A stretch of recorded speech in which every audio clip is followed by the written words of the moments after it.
Several years after, he passed through our town and preached to his former congregation. In his afternoon sermon, he addressed the colored people. "My friends," said he, "it affords me great happiness to have an opportunity of speaking to you again. For 2 years I've been striving to do something for the colored people of my own parish, but nothing is yet accomplished. I have not even preached a sermon to them. Try to live according to the Word of God, my friends. Your skin is darker than mine, but God judges men by their hearts, not by the color of their skins." This was strange doctrine from a Southern pulpit. It was very offensive to slaveholders. They said he and his wife had made fools of their slaves and that he preached like a fool to the Negroes. I knew an old black man whose piety and childlike trust in God were beautiful to witness. At 53 years old, he joined the Baptist Church.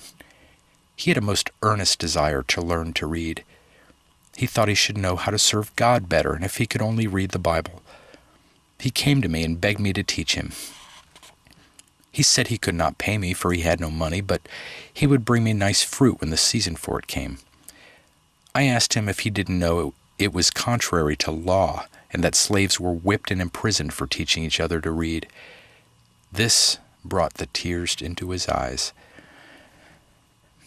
"Don't be troubled, Uncle Fred," said I. "I have no thoughts of refusing to teach you. I only told you of the law that you might know the danger and be on your guard." He thought he could plan to come 3 times a week without its being suspected. I selected a quiet nook where no intruder was likely to penetrate, and there I taught him his ABC. Considering his age, his progress was astonishing. As soon as he could spell in 2 syllables, he wanted to spell out words in the Bible. The happy smile that illuminated his face put joy into my heart. After spelling out a few words, he paused and said, "Honey, it appears when I can read this good book, I shall be nearer to God. White man is got all the sense. He can larn easy. It ain't easy for old black man like me. I only wants to read this book that I may know how to live. Then I have no fear about dying." I tried to encourage him by speaking of the rapid progress he had made. "Have patience, child," he replied. "I larns slow." I had no need of patience. His gratitude and the happiness I imparted were more than a recompense for all my trouble. At the end of 6 months, he had read through the New Testament and could find any text in it. One day, when he had recited unusually well, I said, "Uncle Fred, how do you manage to get your lessons so well?" "Lord bless you, child," he replied. "You never gives me a lesson that I don't pray to God to help me to understand what I spells and what I reads. And he does help me, child. Bless his holy name." There are thousands who, like good Uncle Fred, are thirsting for the water of life, but the law forbids it, and the churches withhold it. They send the Bible to heathen abroad and neglect the heathen at home. I am glad that missionaries go out to the dark corners of the earth, but I ask them not to overlook the dark corners at home. Talk to American slaveholders as you talk to savages in Africa. Tell them it was wrong to traffic in men. Tell them it is sinful to sell their own children and atrocious to violate their own daughters. Tell them that all men are brethren, that man has no right to shut out the light of knowledge from his brother. Tell them they are answerable to God for sealing up the fountain of life from souls that are thirsting for it. There are men who would gladly undertake such missionary work as this, but alas, their number is small. They are hated by the South and would be driven from its soil or dragged to prison to die as others have been before them. The field is ripe for the harvest and awaits the reapers. Perhaps the great-grandchildren of Uncle Fred may have freely imparted to them the divine treasures which he sought by stealth at the risk of the prison and the scourge. Are doctors of divinity blind, or are they hypocrites? I suppose some are the one and some the other, but I think if they felt the interest in the poor and the lowly that they ought to feel, they would not be so easily blinded. A clergyman who goes to the South for the first time has usually some feeling, however vague, that slavery is wrong. The slaveholder suspects this and plays his game accordingly. He makes himself as agreeable as possible, talks on theology and other kindred topics. The reverend gentleman is asked to invoke a blessing on a table loaded with luxuries. After dinner, he walks around the premises and sees the beautiful groves and flowering vines and the comfortable huts of favored household slaves. The Southerner invites him to talk with those slaves. He asks them if they want to be free, and they say, "Oh, no, massa." This is sufficient to satisfy him. He comes home to publish a South Side view of slavery and to complain of the exaggerations of abolitionists. He assures people that he has been to the South and seen slavery for himself, that it is a beautiful patriarchal institution, that the slaves don't want their freedom, that they have hallelujah meetings and other religious privileges.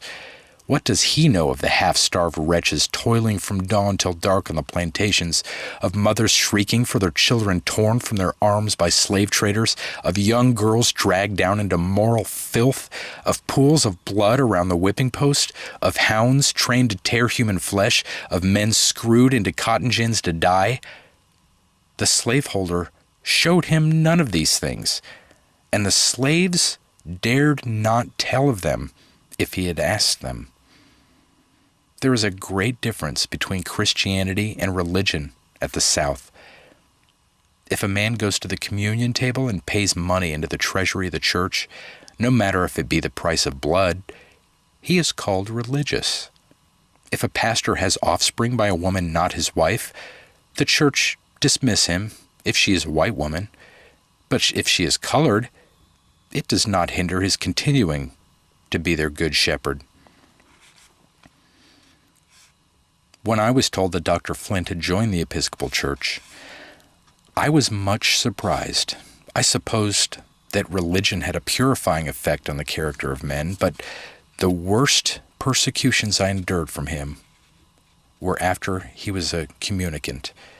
The conversation of the doctor the day after he had been confirmed certainly gave me no indication that he had renounced the devil and all his works. In answer to some of his usual talk, I reminded him that he had just joined the church. "Yes, Linda," said he, "it was proper for me to do so. I'm getting in years, and my position in society requires it, and it puts an end to all the damned slang. You would do well to join the church too, Linda." "There are sinners enough in it already," rejoined I. "If I could be allowed to live like a Christian, I should be glad." "You can do what you require, and if you are faithful to me, you will be as virtuous as my wife," he replied. I answered that the Bible didn't say so. His voice became hoarse with rage. "How dare you preach to me about your infernal Bible?" he exclaimed.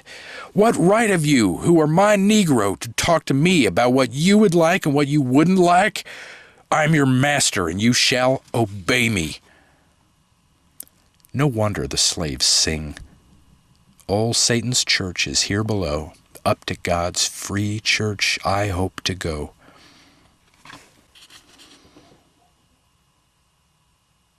Chapter 14.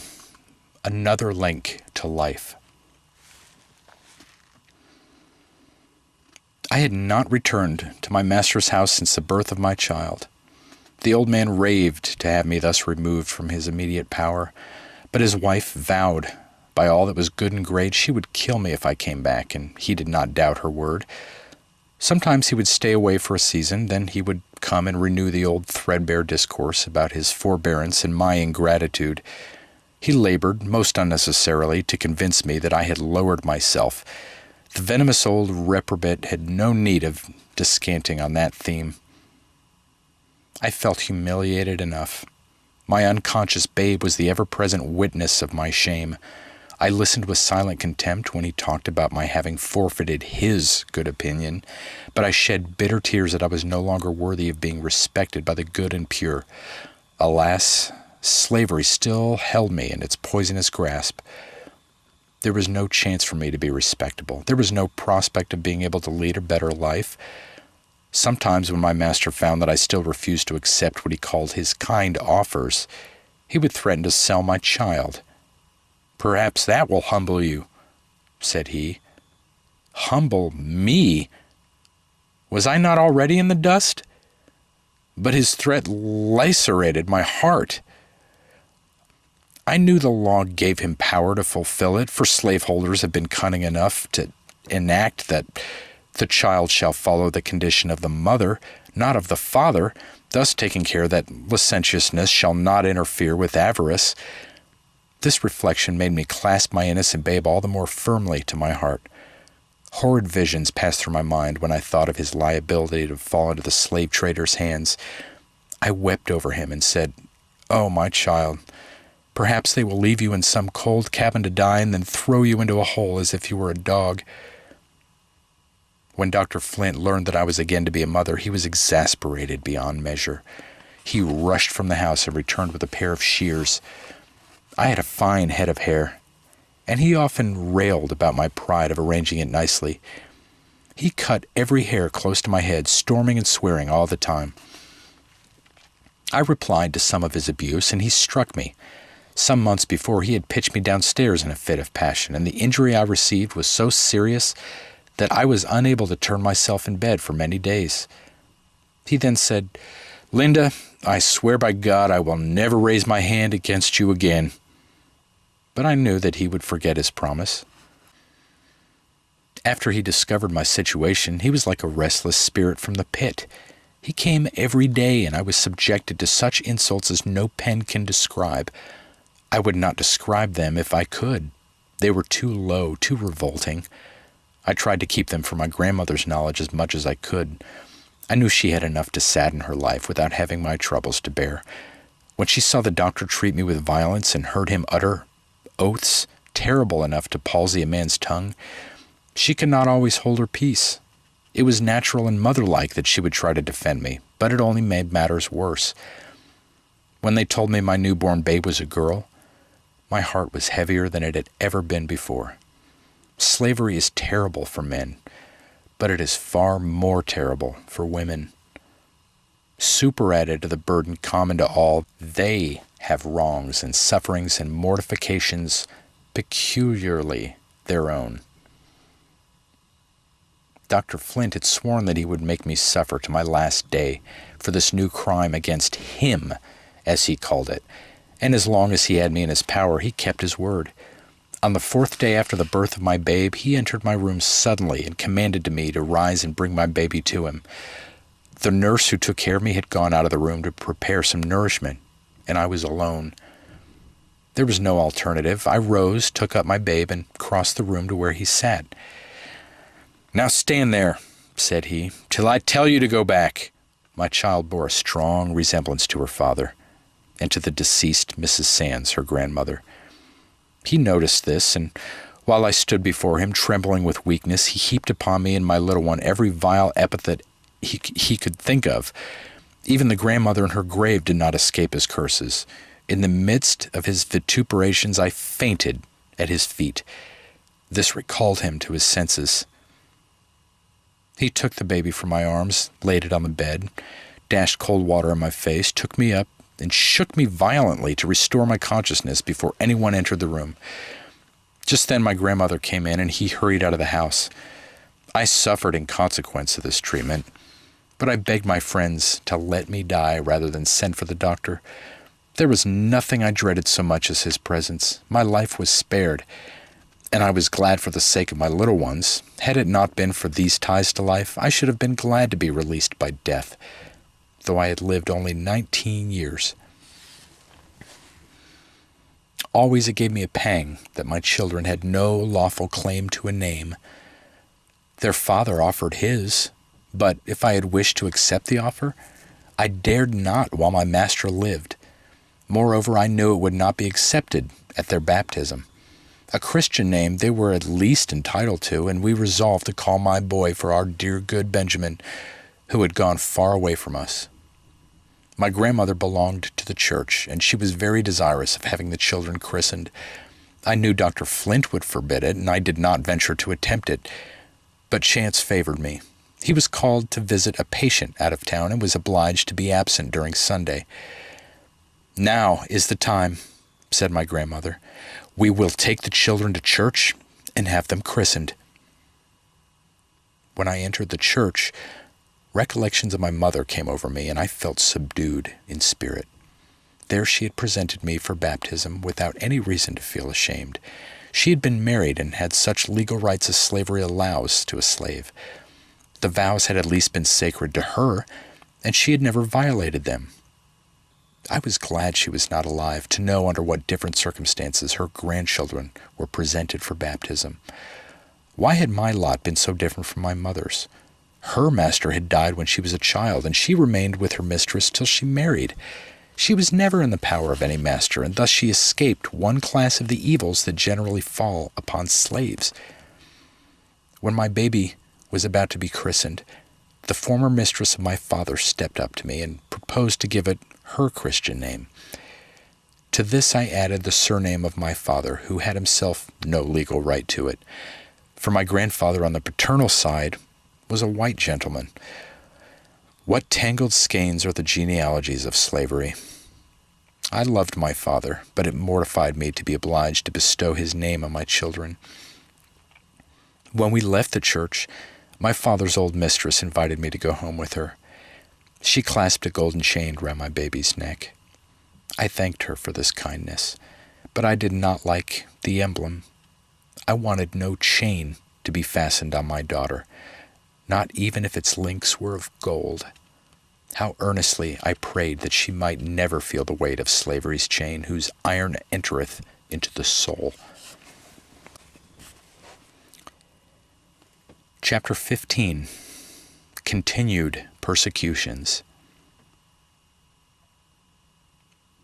My children grew finely, and Dr. Flint would often say to me with an exulting smile, "These brats will bring me a handsome sum of money one of these days." I thought to myself that, God being my helper, they should never pass into his hands. It seemed to me I would rather see them killed than have them given up to his power. The money for the freedom of myself and my children could be obtained, but I derived no advantage from that circumstance. Dr. Flint loved money, but he loved power more. After much discussion, my friends resolved on making another trial. There was a slaveholder about to leave for Texas, and he was commissioned to buy me. He was to begin with $900 and go up to $12. My master refused his offers. "Sir," said he, "she don't belong to me. She's my daughter's property, and I have no right to sell her. I mistrust that you come from her paramour. If so, you may tell him that he cannot buy her for any money. Neither can he buy her children." The doctor came to see me the next day, and my heart beat quicker as he entered. I never had seen the old man tread with so majestic a step. He seated himself and looked at me with withering scorn. My children had learned to be afraid of him. The little one would shut her eyes and hide her face on my shoulder whenever she saw him. And Benny, who was now nearly 5 years old, often inquired, "What makes that bad man come here so many times? Does he want to hurt us?" I would clasp the dear boy in my arms, trusting that he would be free before he was old enough to solve the problem. And now, as the doctor sat there so grim and silent, the child left his play and came and nestled up by me. At last my tormentor spoke. "So you are left in disgust, are you?" said he. "It is no more than I expected. You remember I told you years ago that you would be treated so? So he is tired of you. Ha, ha, ha. The virtuous madam don't like to hear about it, does she? Ha, ha, ha." There was a sting in his calling me virtuous madam. I no longer had the power of answering him as I had formerly done. He continued, "So it seems you are trying to get up another intrigue. Your new paramour came to me and offered to buy you, but you may be assured you will not succeed. You are mine, and you shall be mine for life. There lives no human being that can take you out of slavery. I would have done it, but you rejected my kind offer."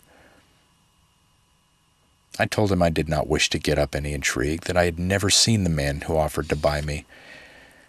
"Do you tell me I lie?" exclaimed he, dragging me from my chair. "Will you say again that you never saw that man?" I answered, "I do say so." He clinched my arm with a volley of oaths. Ben began to scream, and I told him to go to his grandmother.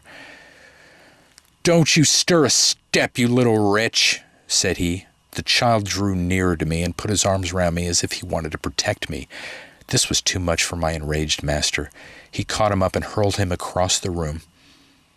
I thought he was dead and rushed towards him to take him up. "Not yet," exclaimed the doctor. "Let him lie there till he comes to." Let me go, I screamed, "or I will raise the whole house." I struggled and got away, but he clinched me again. Somebody opened the door and he released me. I picked up my insensible child, and when I turned, my tormentor was gone. Anxiously, I bent over the little form, so pale and still, and when the brown eyes at last opened, I don't know whether I was very happy. All the doctor's former persecutions were renewed. He came morning, noon, and night. No jealous lover ever watched a rival more closely than he watched me and the unknown slaveholder, with whom he accused me of wishing to get up an intrigue. When my grandmother was out of the way, he searched every room to find him. In one of his visits, he happened to find a young girl whom he had sold to a trader a few days previous. His statement was that he sold her because she had been too familiar with the overseer. She had had a bitter life with him and was glad to be sold. She had no mother and no near ties. She had been torn from all her family years before.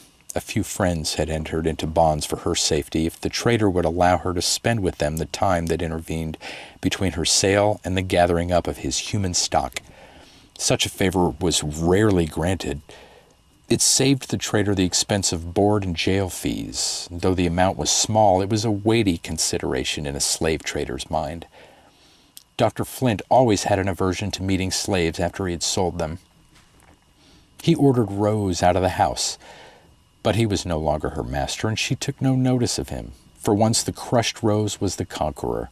His gray eyes flashed angrily upon her, but that was the extent of his power.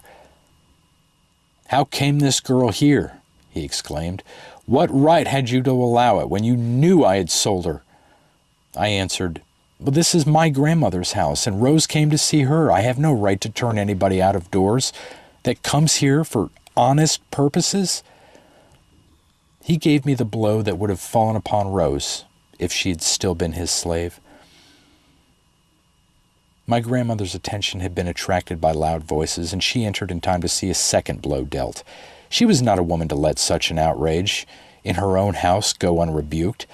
The doctor undertook to explain that I had been insolent. Her indignant feelings rose higher and higher and finally boiled over in words. "Get out of my house," she exclaimed. "Go home and take care of your wife and children, and you will have enough to do without watching my family." He threw the birth of my children in her face and accused her of sanctioning the life I was leading. She told him I was living with her by compulsion of his wife, that he needn't accuse her, for he was the one to blame. He was the one who had caused all the trouble. She grew more and more excited as she went on. "I tell you what, Dr. Flint," said she, "you ain't got many more years to live, and you'd better be saying your prayers. It will take 'em all, and more too, to wash the dirt off your soul." "Do you know whom you are talking to?" he exclaimed. She replied, "Yes, I know very well who I am talking to."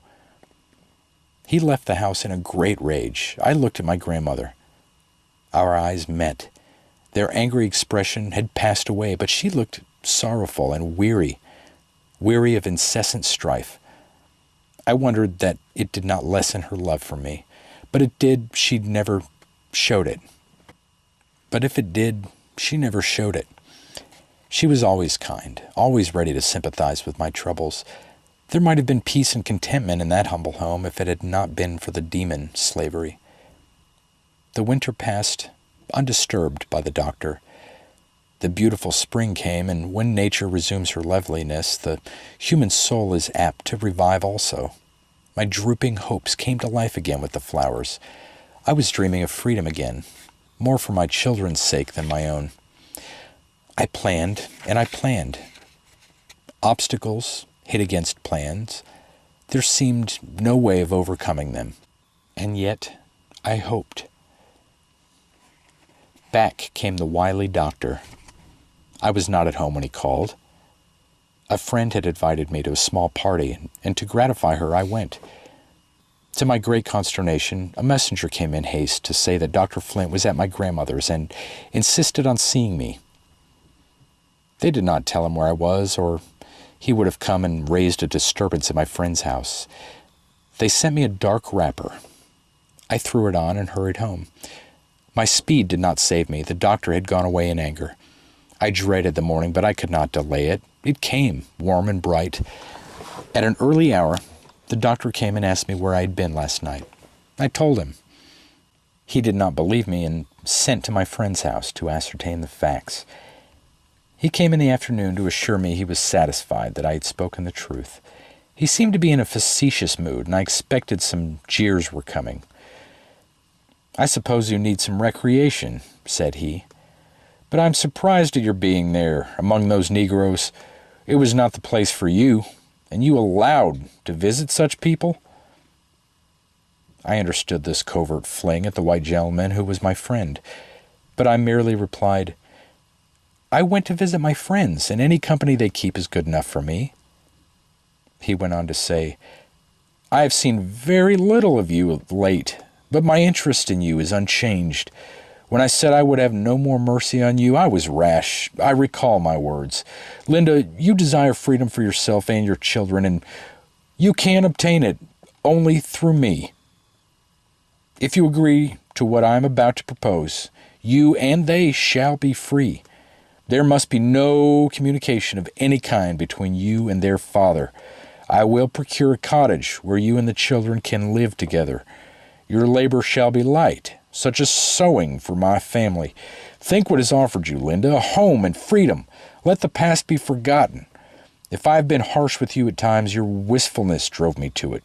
You know I exact obedience from my own children, and I consider you as yet a child." He paused for an answer, but I remained silent. "Why don't you speak?" said he. "What more do you wait for?" "Nothing, sir." "Then you accept my offer?" "No, sir." His anger was ready to break loose, but he succeeded in curbing it and replied, "You have answered without thought.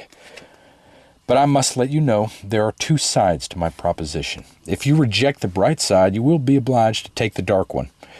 You must either accept my offer, or you and your children shall be sent to your young master's plantation, there to remain till your young mistress is married, and your children shall fare like the rest of the Negro children. I give you a week to consider it." He was shrewd, but I knew he was not to be trusted. I told him I was ready to give my answer now. "I will not receive it now," he replied. "You act too much from impulse. Remember that you and your children can be free a week from today if you choose." On what a monstrous chance hung the destiny of my children! I knew that my master's offer was a snare, and that if I entered it, escape would be impossible. As for his promise, I knew him so well that I was sure if he gave me free papers, they would be so managed as to have no legal value. The alternative was inevitable. I resolved to go to the plantation, but then I thought how completely I should be in his power, and the prospect was appalling. Even if I should kneel before him and implore him to spare me for the sake of my children, I knew he would spurn me with his foot, and my weakness would be his triumph. Before the week expired, I heard that young Mr. Flint was about to be married to a lady of his own stamp. I foresaw the position, and I should occupy in his establishment. Before the week expired, I heard that young Mr. Flint was about to be married to a lady of his own stamp. I foresaw the position I should occupy in his establishment. I had once been sent to the plantation for punishment, and fear of the son had induced the father to recall me very soon. My mind was made up. I was resolved that I would foil my master and save my children, or I would perish in the attempt. I kept my plans to myself. I knew that friends would try to dissuade me from them, and I would not wound their feelings by rejecting their advice. I knew that friends would try to dissuade me from them, and I would not wound their feelings by rejecting their advice. On the decisive day the doctor came and said he hoped I had made a wise choice. "I'm ready to go to the plantation, sir," I replied. "Have you thought how important your decision is to your children?" said he. I told him I had. "Very well, go to the plantation, and my curse go with you," he replied. "Your boy shall be put to work, and he shall soon be sold, and your girl shall be raised for the purpose of selling well. Go your own ways." He left the room with curses not to be repeated. As I stood rooted to the spot, my grandmother came and said, "Linda, child, what did you tell him?" I answered that I was going to the plantation. "Must you go?" said she. "Can't something be done to stop it?" I told her it was useless to try, but she begged me not to give up. She said she would go to the doctor and remind him how long and how faithfully she had served in the family, and how she had taken her own baby from her breast to nourish his wife. She would tell him I had been out of the family so long they would not miss me, that she would pay them for my time, and the money would procure a woman who had more strength for the situation than I had. I begged her not to go, but she persisted in saying, "He will listen to me, Linda." She went and was treated as I expected. He coolly listened to what she said, but denied her request. He told her that what he did was for my good, that my feelings were entirely above my situation, and that on the plantation I would receive treatment that was suitable in my behavior. My grandmother was much cast down. I had my secret hopes, but I must fight my battle alone. I had a woman's pride and mother's love for my children, and I resolved that out of the darkness of this hour a brighter dawn should rise for them. My master had power and law on his side. I had a determined will. There is might in each.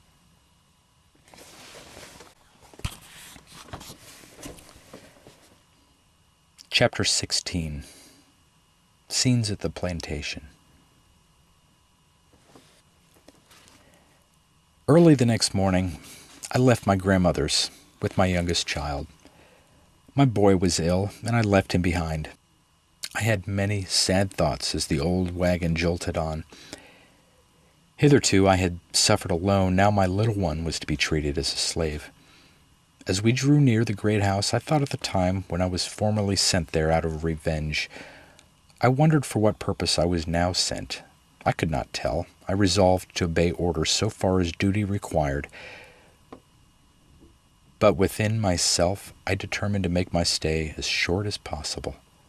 Mr. Flint was waiting to receive us and told me to follow him upstairs to receive orders for the day. My little Ellen was left below in the kitchen. It was a change for her, who had always been so carefully tended.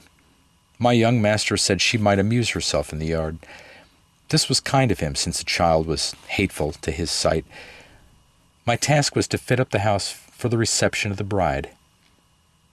In the midst of sheets, tablecloths, towels, drapery, and carpeting, my head was as busy planning as were my fingers with the needle. At noon, I was allowed to go to Ellen. She had sobbed herself to sleep. I heard Mr. Flint say to a neighbor, "I've got her down here, and soon I'll take the town notions out of her head.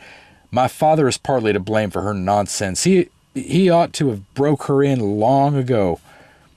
The remark was made within my hearing, and it would have been quite as manly to have made it to my face. He had said things to my face which might, or might not, have surprised his neighbor if he had known of them. He was a chip of the old block. I resolved to give him no cause to accuse me of being too much of a lady, so far as work was concerned. I worked day and night with wretchedness before me. When I lay down beside my child, I felt how much easier it would be to see her die than to see her master beat her about as I daily saw him beat other little ones. The spirit of the mothers was so crushed by the lash that they stood by without courage to remonstrate. How much more must I suffer before I should be broke in to that degree? I wished to appear as contented as possible. Sometimes I had an opportunity to send a few lines home, and this brought up recollections that made it difficult for a time to seem calm and indifferent to my lot. Notwithstanding my efforts, I saw that Mr. Flint regarded me with a suspicious eye. Ellen broke down under the trials of her new life. Separated from me with no one to look after her, she wandered about and in a few days cried herself sick. One day she sat under the window where I was at work, crying that weary cry which makes a mother's heart bleed. I was obliged to steel myself to bear it. After a while it ceased. I looked out, and she was gone. As it was near noon, I ventured to go down in search of her. The great house was raised 2 feet above the ground. I looked under it and saw her about midway, fast asleep. I crept under and drew her out. As I held her in my arms, I thought how well it would be for her if she never waked up, and I uttered my thought aloud. I was startled to hear someone say, "Did you speak to me?" I looked up and saw Mr. Flint standing beside me. He had said nothing further, but turned, frowning, away. That night he sent Ellen a biscuit and a cup of sweetened milk. This generosity surprised me. I learned afterwards that in the afternoon he had killed a large snake which crept from under the house, and I supposed that incident had prompted his unusual kindness. The next morning the old cart was loaded with shingles for town. I put Ellen into it and sent her to her grandmother. Mr. Flint said I ought to have asked his permission. I told him the child was sick and required attention which I had no time to give. He let it pass, for he was aware that I had accomplished much work in a little time. I had been 3 weeks on the plantation when I planned to visit home. It must be at night, after everybody was in bed. I was 6 miles from town, and the road was very dreary. I was to go with a young man who, I knew, often stole to town to see his mother. One night, when all was quiet, we started. Fear gave speed to our steps, and we were not long in performing the journey. I arrived at my grandmother's. Her bedroom was on the first floor, and the window was open, the weather being warm. I spoke to her, and she awoke. She let me in and closed the window, lest some late passer-by should see me. A light was brought, and the whole household gathered round me, some smiling and some crying. I went to look at my children, and thanked God for their happy sleep. The tears fell as I leaned over them. As I moved to leave, Benny stirred. I turned back and whispered, "Mother is here." After digging at his eyes with his little fist, they opened, and he sat up in bed, looking at me curiously. Having satisfied himself that it was I, he exclaimed, "Oh, Mother, you ain't dead, are you? They didn't cut off your head at the plantation, did they?" My time was up too soon, and my guide was waiting for me. I laid Benny back in his bed and dried his tears by a promise to come again soon. Rapidly we retraced our steps back to the plantation. About halfway we were met by a company of 4 patrols. Luckily we heard their horses' hoofs before they came in sight, and we had time to hide behind a large tree. They passed, hallooing and shouting in a manner that indicated a recent carousal. How thankful we were that they had not their dogs with them. We hastened our footsteps, and when we arrived on the plantation, we heard the sound of the handmill. The slaves were grinding their corn. We were safely in the house before the horn summoned them to their labor. I divided my little parcel of food with my guide, knowing that he had lost the chance of grinding his corn and must toil all day in the field. Mr. Flint often took an inspection of the house to see that no one was idle. The entire management of the work was trusted to me, because he knew nothing about it, and rather than hire a superintendent, he contented himself with my arrangements. He had often urged upon his father the necessity of having me at the plantation to take charge of his affairs and make clothes for the slaves, but the old man knew him too well to consent to that arrangement. When I had been working a month at the plantation, the great-aunt of Mr. Flint came to make him a visit. This was the good old lady who paid $50 for my grandmother, for the purpose of making her free when she stood on the auction block. My grandmother loved this old lady, whom we all called Miss Fanny. She often came to take tea with us. On such occasions, the table was spread with a snow-white cloth, and the china cups and silver spoons were taken from the old-fashioned buffet. There were hot muffins, tea rusks, and delicious sweetmeats. My grandmother kept 2 cows, and the fresh cream was Miss Fanny's delight. She invariably declared that it was the best in town. The old ladies had cozy times together. They would work and chat, and sometimes, while talking over old times, their spectacles would get dim with tears and would have to be taken off and wiped. When Miss Fanny bade us goodbye, her bag was filled with grandmother's best cakes, and she was urged to come again soon.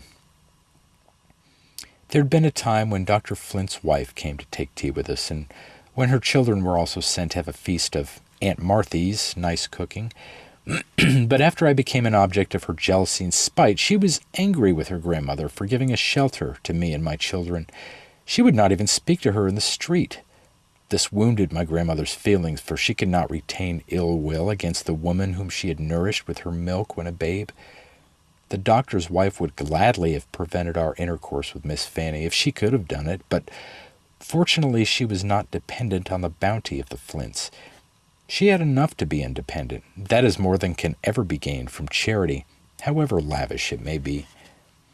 Miss Fanny was endeared to me by many recollections, and I was rejoiced to see her at the plantation. The warmth of her large, loyal heart made the house seem pleasanter while she was in it. She stayed a week, and I had many talks with her. She said her principal object in coming was to see how I was treated, and whether anything could be done for me. She inquired whether she could help me in any way. I told her I believed not. She condoled with me in her own peculiar way, saying she wished that I and all my grandmother's family were at rest in our graves, for not until then should she feel any peace about us. The good old soul did not dream that I was planning to bestow peace upon her with regard to myself and my children, not by death, but by securing our freedom. Again and again I had traversed those dreary 12 miles, to and from the town, and all the way I was meditating upon some means of escape for myself and my children. My friends had made every effort that ingenuity could devise to effect our purchase, but all their plans had proved abortive. Dr. Flint was suspicious and determined not to loosen his grasp upon us. I could have made my escape alone, but it was more for my helpless children than for myself that I longed for freedom. Though the boon would have been precious to me, above all price I would have not taken it at the expense of leaving them in slavery. Every trial I endured, every sacrifice I made for their sakes, drew them closer to my heart and gave me fresh courage to beat back the dark waves that rolled and rolled over me in a seemingly endless night of storms. The 6 weeks were nearly completed when Mr. Flint's bride was expected to take possession of her new home. The arrangements were all completed, and Mr. Flint said I had done well. He expected to leave home on Saturday and return with his bride the following Wednesday. After receiving various orders from him, I ventured to ask permission to spend Sunday in town. It was granted, for which favor I was thankful. It was the first I had ever asked of him, and I intended it should be the last. It needed more than one night to accomplish the project I had in view, but the whole of Sunday would give me an opportunity. I spent the Sabbath with my grandmother. A calmer, more beautiful day never came down out of heaven. To me, it was a day of conflicting emotions. Perhaps it was the last day I should ever spend under that dear old sheltering roof. Perhaps these were the last talks I should ever have with the faithful old friend of my whole life. Perhaps it was the last time I and my children should be together. Well, better so, I thought, than that they should be slaves. I knew the doom that awaited my fair baby in slavery, and I determined to save her from it, or perish in the attempt. I went to make this vow at the graves of my poor parents, in the burying ground of the slaves. There the wicked cease from troubling, and there the weary be at rest. There the prisoners rest together. They hear not the voice of the oppressor. The servant is free from his master. I knelt by the graves of my parents and thanked God, as I had often done before, that they had not lived to witness my trials or to mourn over my sins.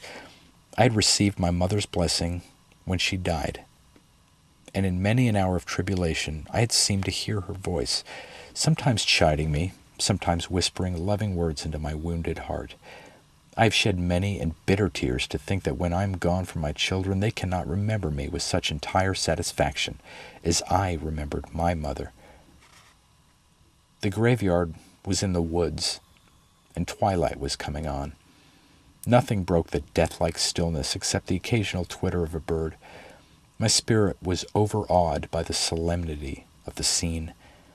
For more than 10 years I had frequented this spot, but never had it seemed to me so sacred as now. A black stump at the head of my mother's grave was all that remained of a tree my father had planted. His grave was marked by a small wooden board bearing his name, the letters of which were nearly obliterated. I knelt down and kissed them, and poured forth a prayer to God for guidance and support in the perilous step I was about to take. As I passed the wreck of the old meeting house where, before Nat Turner's time, the slaves had been allowed to meet for worship, I seemed to hear my father's voice come from it, bidding me not to tarry till I reached freedom or the grave. I rushed on with renovated hopes. My trust in God had been strengthened by that prayer among the graves. My plan was to conceal myself at the house of a friend and remain there a few weeks till the search was over.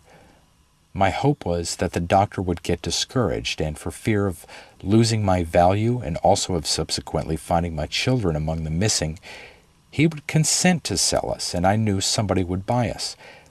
I had done all in my power to make my children comfortable during the time I expected to be separated from them.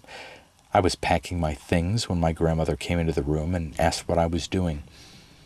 "I am putting my things in order," I replied. I tried to look and speak cheerfully, but her watchful eye detected something beneath the surface.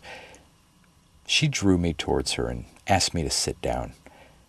She looked earnestly at me and said, "Linda, do you want to kill your old grandmother? Do you mean to leave your little helpless children?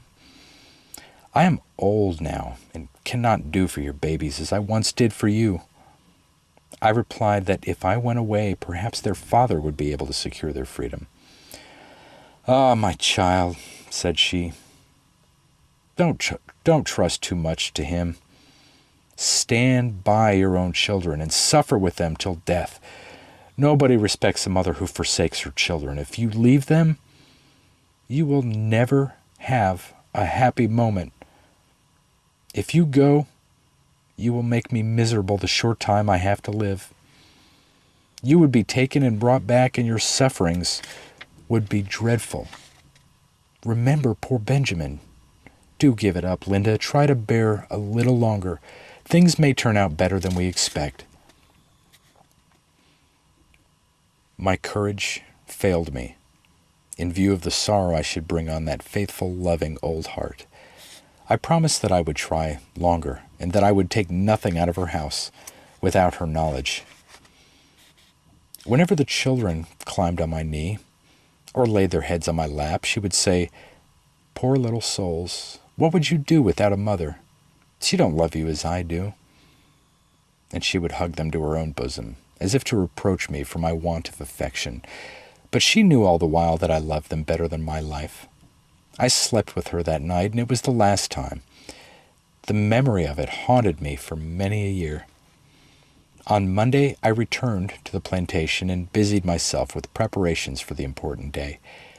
Wednesday came. It was a beautiful day, and the faces of the slaves were as bright as the sunshine. The poor creatures were merry. They were expecting little presents from the bride and hoping for better times under her administration. I had no such hopes for them. I knew that the young wives of slaveholders often thought their authority and importance would be best established and maintained by cruelty, and what I had heard of young Mrs. Flint gave me no reason to expect that her rule over them would be less severe than that of the master and overseer. Truly, the colored race are the most cheerful and forgiving people on the face of the earth. That their masters sleep in safety is owing to their superabundance of heart, and yet they look upon their sufferings with less pity than they would bestow on those of a horse or a dog. I stood at the door with others to receive the bridegroom and bride. She was a handsome, delicate-looking girl, and her face flushed with emotion at sight of her new home. I thought it likely that visions of a happy future were rising before her. It made me sad, for I knew how soon clouds would come over her sunshine. She examined every part of the house and told me she was delighted with the arrangements I had made. I was afraid old Mrs. Flint had tried to prejudice her against me, and I did my best to please her. All passed off smoothly for me until dinner time arrived. I did not mind the embarrassment of waiting on a dinner party for the first time in my life half so much as I did the meeting with Dr. Flint and his wife, who would be among the guests. It was a mystery to me why Mrs. Flint had not made her appearance at the plantation during all the time I was putting the house in order. I had not met her face to face for 5 years, and I had no wish to see her now. She was a praying woman and doubtless considered my present position a special answer to her prayers. Nothing could please her better than to see me humbled and trampled upon. I was just where she would have me, in the power of a hard, unprincipled master. She did not speak to me when she took her seat at table, but her satisfied, triumphant smile when I handed her plate was more eloquent than words. The old doctor was not so quiet in his demonstrations. He ordered me here and there, and spoke with peculiar emphasis when he said, "Your mistress." I was drilled like a disgraced soldier. When all was over and the last key turned, I sought my pillow, thankful that God had appointed a season of rest for the weary. The next day, my new mistress began her housekeeping. I was not exactly appointed maid of all work, but I was to do whatever I was told. Monday evening came. It was always a busy time. On that night the slaves received their weekly allowance of food. 3 pounds of meat, a peck of corn, and perhaps a dozen herring were allowed to each man. Women received 1.5 pounds of meat, a peck of corn, and the same number of herring. Children over 12 years old had half the allowance of the women. The meat was cut and weighed by the foreman of the field hands and piled on planks before the meat house. Then the second foreman went behind the building, and when the first foreman called out, "Who takes this piece of meat?" he answered by calling somebody's name. This method was resorted to as a means of preventing partiality in distributing the meat. The young mistress came out to see how things were done on her plantation, and she soon gave a specimen of her character. Among those in waiting for their allowance was a very old slave who had faithfully served the Flint family through 3 generations. When he hobbled up to get his bit of meat, the mistress said he was too old to have any allowance, that when niggers were too old to work, they ought to be fed on grass. Poor old man! He suffered much before he found rest in the grave. My mistress and I got along very well together. At the end of a week, old Mrs. Flint made us another visit and was closeted a long time with her daughter-in-law. I had my suspicions what was the subject of the conference. The old doctor's wife had been informed that I could leave the plantation on one condition, and she was very desirous to keep me there. If she had trusted me as I deserved to be trusted by her, she would have had no fears of my accepting that condition. When she entered her carriage to return home, she said to young Mrs. Flint, "Don't neglect to send for them as quick as possible." My heart was on the watch all the time, and I at once concluded that she spoke of my children. The doctor came the next day, and as I entered the room to spread the tea table, I heard him say, "Don't wait any longer. Send for them tomorrow." I saw through the plan. They thought my children's being there would fetter me to the spot, and that it was a good place to break us all into abject submission to our lot as slaves. After the doctor left, a gentleman called who had always manifested friendly feelings towards my grandmother and her family. Mr. Flint carried him over the plantation to show him the results of labor performed by men and women who were unpaid, miserably clothed, and half famished. The cotton crop was all they thought of. It was duly admired, and the gentleman returned with specimens to show his friends. I was ordered to carry water and wash his hands. As I did so, he said, "Linda, how do you like your new home?" I told him I liked it as well as I expected. He replied, "They don't think you are contented, and tomorrow they are going to bring your children to be with you. I am sorry for you, Linda. I hope they will treat you kindly." I hurried from the room, unable to thank him. My suspicions were correct. My children were to be brought to the plantation to be broke in. To this day, I feel grateful to the gentleman who gave me this timely information. It nerved me to immediate action.